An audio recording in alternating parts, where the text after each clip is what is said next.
Welcome back. At this point, we have a fully functional Sokoban game with multiple levels. Our player can move, push boxes, and then solve the puzzle. Now it's time to add some polish to our experience and make it feel like a complete game. In this lesson, we're going to focus on adding in a scene transition as we move between our various phaser scenes. We're going to add in the ability to restart our level, and then we're going to add in some instructions to our first level. Finally, we're going to add a level complete message that'll show when our player completes our level. To start making our enhancements, let's come over to our code and we'll go into our game manager script. First, we're going to update our logic tied to when we complete our level. Once we complete our level, we want to stop processing our input from our player. To do this, we'll add a new property to our class. We're going to call this isGameCompleted. We're going to make this a Boolean. And in our awake method, we're going to set this to be false. So I'm going to get rid of our console log. We'll do isGameCompleted. We'll do false. So down in our handle key input method, now we want to add in our check. So we'll do if this, if our game is completed, we just want to return early and not process our input. Next, we'll go to our trigger level transition method. And here's where we'll set that value to be true. So now when we load up our level, we're going to set this value to be false. And then once we complete our level, we'll set it to be true, and then we'll stop processing our input. And so right now, we won't notice that much of a change because we're immediately starting our next phaser scene. But once we add in our scene transition, this is something that's going to happen asynchronously. And while that's happening, we don't want to process our player's input. And so this helps set us up for that. So now that we're blocking our player input, let's work on adding in our logic to be able to restart our level. To restart our level, we're going to listen for a key press on our R key. And when that happens, we're going to want to call our reset method in our Sokoban game. To add this functionality, we'll go into our handle key input method. We'll need to add in another case. We're going to do our key, and we'll do our R key. And so when our R key is pressed, we'll want to reset our game. So for that, we'll add a new method to our class. We're going to call it reset game. And we'll want to return so we don't run our code down here. So now I want to add this method to our class. And so now when we call this method, we'll want to reference our Sokoban game. We're going to use our reset method. And now this is going to reset our map back to its original state. Once we do that, we'll need to update the visuals in our game. We'll do this. We're going to do update our visual positions.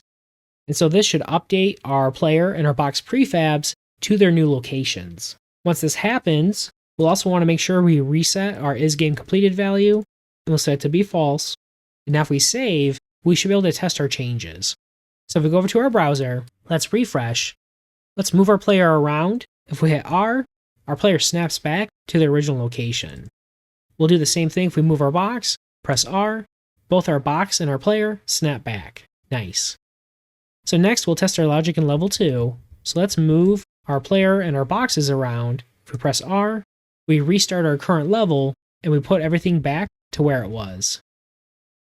With our restart logic in place, let's add in our scene transitions. So for our scene transitions, right now, once our game starts and we go to a new level, we immediately jump into that scene. So this is a little bit jarring. So we're going to add in a simple scene transition where we're going to fade out and then fade back into the next scene. To do that, we're going to add a new script to our project. So under our scripts folder, we're going to make a new script.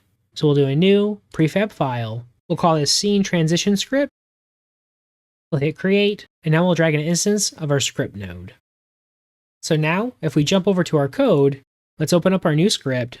So we open up our scene transition script. Now for our script, we're going to want to do two things. Once we start one of our phaser scenes, we don't want it to start automatically. We want to have that nice fade-in effect. Our second thing will be is when we go to transition to our next scene, we'll want to do our fade-out effect. Luckily, both of these are really easy to do, and we can use our built-in camera functions to do this. So for our functionality, let's add in our awake method. And now in our awake method, we'll want to do our fade-in effect. So for our fade-in effect, we're going to add a new method to our class. We're going to call this fade-in scene. And so to do our fade-in effect, we want to do this.scene to reference our phaser scene. We'll want to reference our cameras to get our cameras manager. And now we want to grab our main camera. And with our phaser camera game objects, we have built-in methods to do this fade effect. So we can call fade in. And now this method expects us to provide our duration for how long we want this to last for, and then which color we want to fade from to our current scene. So for our fade in effect, Let's do 1000 milliseconds or 1 second. And now we'll want to call this method from our awake method. So we'll do this, and we'll do our fade in scene. So now if we save, if we want to test our script, we'll need to create an instance of it in our scene. So in our scene, we're going to add a new script. We can use the U key for a shortcut. Let's add in our scene transition script. Now if we save, we'll come back to our game. If we refresh, now when our scene starts, we have a flash after our loading screen, and then we fade in to our current scene.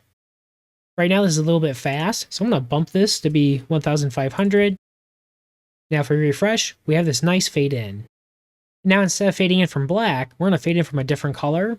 And so to control our color, we can pass in our R, G, and B values to set that color. So for our color, we're going to match our background color that we use in our game. So for our values here, we'll want to do 88 for our red, we'll do 68 for our green, and then we'll do 34 for our blue. So now if we save, let's refresh, and now we have this nice fade in, and it's not as jarring since we're not coming from black. So now that we have our fade in effect, we need to add in our fade out effect. So for our fade out effect, we'll add a new method, and we'll call this fade out. We'll call this fade out scene. So now for this method, let's copy our block of code here, we'll paste it, but instead of doing fade in, we're going to do fade out.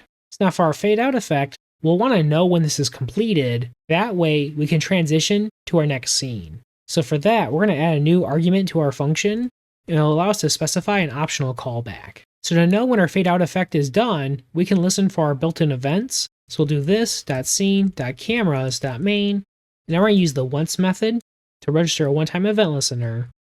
We'll do phaser, we'll do our cameras, our scene 2D, our events, and now we want our fade out complete event. So now this event is going to fire once our fade out is done.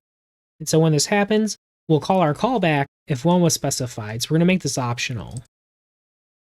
So now that we have our method here for fading out our scene, we need a way to reference our script from our game manager script. To do that, we're just going to add a new property to our game manager script. So let's open up our game manager script scene file. We'll go to our prefab properties. We'll add a new property. We'll do an object variable property. And for this, we're going to call it scene transition script. And now for our type, we're going to put in our class name for our scene transition script. So now if we save, let's come back to level 1. Now if we choose our game manager script, let's add in our new script. We'll save. Let's come back to our code. And now from our game manager script, we need to trigger our scene transition. We'll go to our trigger level transition function. Inside here, after we do this is game completed, let's reference our scene transition script. And now we're going to call our fade out scene method. And now in our method, we'll provide our callback. And so inside our callback, this is where we'll do our code here. So now if we save, let's come back to our game. Oh, looks like we have an issue in our level1.js file. So if we open up our file, it shows we have an issue. We're assigning our property. Yes. So we're not storing our scene transition script as a property on our class, and so we're not able to find it here. To fix that, if we come back to Phaser Editor, if we choose our scene transition script, we'll choose our variable from the inspector. Now we can update our scope, and we can change this to be method. And now if we save in our level1.js file, now we have that variable available to us. So if we refresh, now we have our fade in effect. Let's complete our level, and now we have this nice fade out effect. Oh, but it looks like we have an issue with our game manager script. So come back to our game manager script. Oh, it looks like we lost our import. Let's fix that. Come up to our code. We'll make sure this is down in our custom imports. Let's save. We'll test again. Much better. So now we'll just want to make the same changes in our other levels. So go into level 2. Let's add in our new script. We'll update our script to be our method scope. We'll go to our game manager script. We'll save our scene. Go to level 3. We'll add in our script. Update our scope. And we'll update our reference. Alright, so if we save, let's come back to our game. Now if we complete level 1, we have our transition. Now we have level 2. Very nice. So now to complete our changes, let's come back to our game. We'll go into our preload scene. Let's launch our title scene. Now from our title scene, we just want this scene to fade in, and then we want to fade out to our level 1 scene. So for this change, we'll open up our title scene. Let's add an instance of our script. Now if we save, we'll come back to our game. We have our nice fade in, but we don't have our fade out from our title to our level, and ideally we want to do the same thing from our preload scene to our title scene. So to fix this, let's go into our title scene class. So now in our logic, where we're listening for a pointer down event, instead of immediately starting our level, let's reference our scene transition script, and then we can do our scene transition. So if we come back to our title scene, we're going to update our scene transition script. We want this to be available on our class. Let's save. So now this is going to give us a property on our class. Now down in our create method, we can reference our scene transition script. Now we can call fade out scene. Now in our callback, this is where we'll start our next level. So now if we save, let's refresh, get to our title scene, we have our fade out, and then we go into our level scene. So now to add the same thing to our preload scene, let's open up our scene, let's add in our script. We'll make this available on our class, let's save. Now in our code, go into our preload scene, instead of immediately starting our title scene, we'll want to do the same logic here. We'll update our scene name, let's remove this, we'll save, let's restart our game, much better. However, our fade in and fade out is a little bit slow, so let's update our values. We'll come back to our scene transition script, and we'll update our fade values. Let's do 1000 milliseconds. And so what's really nice about doing these as script nodes is in the UI, we can enhance our prefab and add a new property to it to specify that duration. We could also add in a default value, so then that way we can customize these per scene. But for the time being, we're just going to use our hard-coded value, so let's save. Come back to our game, much better. Finally, the last thing we'll do is for our first level, we're going to add in our instructions so our player knows how to play our game. So if we go into our level 1 scene, at the bottom of our scene, this is where we'll display our instructions. So for instructions, we're going to group all these together under a container. So under our built-in blocks, we'll drag in our container. We're going to update our variable name. We're going to call this instructions container. It's now for our container, we want this to be positioned near the bottom of our level. So for our X value, let's do 185. We'll do 471 for our Y. We'll keep our scale as is. This is now for instructions. We're going to use some of our images that show our arrow keys and our R key for restarting our level. So let's drag in an instance of our arrow keys. We want that inside our container. We'll also drag in an instance of our R key. So now for our images, let's scale these up a little bit. We'll update our position for our arrow keys to be 0, 0. And for our origin, we'll do 0.5 for our X. Let's do 1 for our Y. And then that way it'll line up our image with our container. So now for our R key, we'll do the same thing. So let's scale by 2. We'll update our Y origin. But for our position, let's do 213 for our X. We'll do 0 for our Y. And now we just need to add in our text game objects with our instructions. So for these, we'll want to use our game text block. So let's drag that in. So for our text, we're going to do move player. So I'm going to call this move player text. So now for our position, we'll do 108. We'll do 0 for our Y. Let's update our origin. So we'll do 0.5 and 1 for our Y. Now let's update our text. And so we're going to do move player. For our size, let's do 12 pixels. And for our text, we're going to update our line spacing. So we're going to update this to be 5. Much better. So let's copy that game object. For this one, we're going to call it restart level.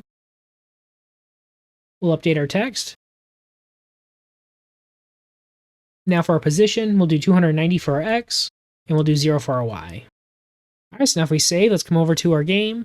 If we refresh, after our title screen, we go into our first level, and now we have our new instructions displayed to our player. If we can complete our first level, on our second level, our instructions will disappear. Nice. So now we got a real multi-level Sokoban game complete with polish. In our final lesson, we'll wrap everything up and I'll share some ideas to take this game even further.